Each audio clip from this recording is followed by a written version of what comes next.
Hello everyone, welcome back to IndianCoding.com. Today we are going to study about the data frames.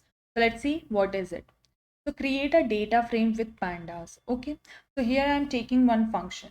A data frame is a structured representation of data.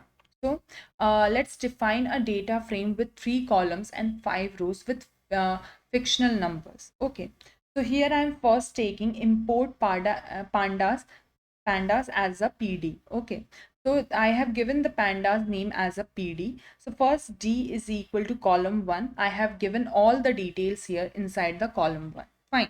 After that, in the second one, I have explained what is the details available for the column 3.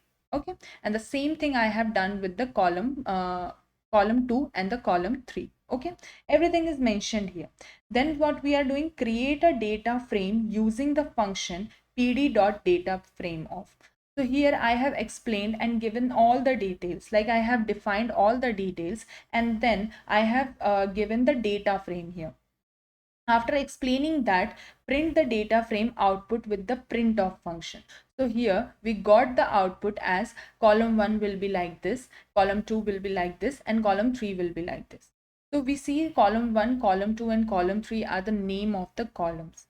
Do not be confused about the vertical number ranging from 0 to 4. Okay, they tell us the information about the position of the row. Okay, they are just telling the position of the row, the 0 to 4 that are available. So in Python, the numbering of rows starts with the 0 always. In the coding language, most of the language is always starting with the 0. That is the first position.